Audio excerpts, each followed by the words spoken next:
For years, I've been a collector. Not of art, not of antiques. I collect echoes. Fragments of unexplained phenomena buried in the digital graveyard of the internet. Home videos from dusty VHS tapes. Glitched police bodycam footage. Static-laced radio logs from forgotten frequencies. Encrypted drive files shared anonymously in the darkest corners of the web. They all claim to document paranormal activities. 1,000 different stories from 1,000 different places. But I've been listening to these whispers in the static for too long. And what I've found isn't random. It's not a collection of individual hauntings. It's a pattern, a sequence, a procedure, a signal propagating through the noise. It always begins with the sound. Every report, every witness testimony starts the same way. A low-frequency hum. So subtle at first, you think it's in your head, like an old refrigerator running somewhere deep inside the walls of the house. The witnesses start hearing it days, sometimes weeks before anything else happens. They can't locate the source. It's everywhere and nowhere. Then the second stage begins. The visual corruption. Cameras begin to fail in strange ways. Static appears, but it's not random snow. It's patterned. It swirls. Sometimes it almost forms shapes. And then the reflections. Mirrors, windows, even a simple glass of water. They stop matching reality. A brief split-second delay. A flicker. An object in the room is in a different place in its reflection. The world starts to come unsynced. One of the first recordings I ever found came from a suburban family in Oregon from 1998. A baby monitor left recording on a VHS tape. Hours of silence, then a voice from the speaker. Not the baby, not the parents, a low, dry, impossibly close whisper. It says just 3 words: "Don't turn around." The police report states the entire family vanished from their locked home that night. Another file from a soldier's body cam in a deserted village in Ukraine, dated 2014. He's clearing empty, war-torn houses. The only sounds are his own breathing and the crunch of glass under his boots. He enters a small cottage. In the living room, a single, closed wooden door stands in the center of a wall. He sweeps the room, turns away, then looks back. The door is now open, and the room it reveals isn't a room. It's a long, dark, impossible corridor that couldn't possibly exist within the small cottage.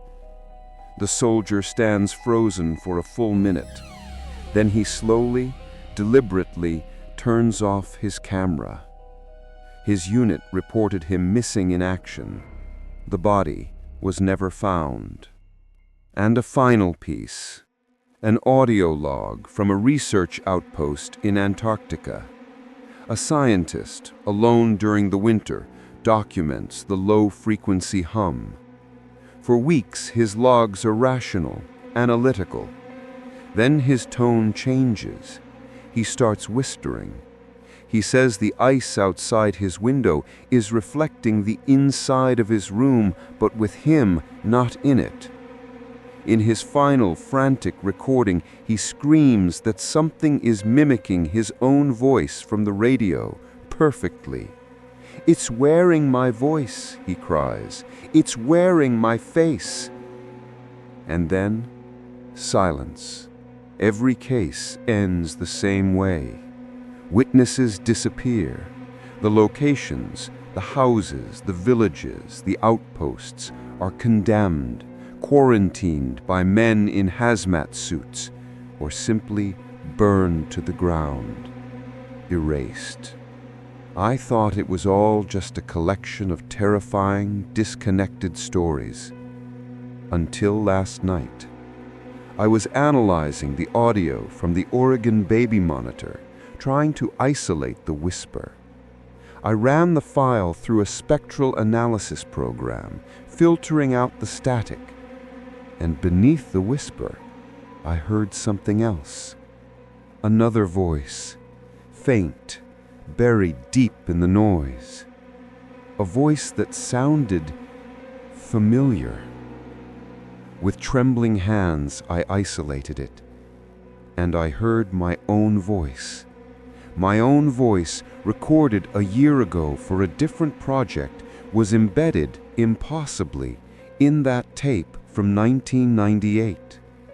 It was saying words I never recorded. It was reading a list of numbers, GPS coordinates, the coordinates for the house in Oregon, for the village in Ukraine, for the outpost in Antarctica, and for my own apartment. The deeper I dig, the clearer the horrifying truth becomes. These paranormal activities are not hauntings. They are not ghosts. They are contact points, glitches in reality, moments where something on the other side learns, adapts, and reaches through. It doesn't have a voice, so it learns from our recordings. It doesn't have a body, so it learns from our reflections. It imitates. It corrupts. It replaces. And the recordings, the audio, the video, the data are not evidence of its existence. They are its method of travel, its seeds. By watching this video, by hearing these sounds, you have been exposed to the signal.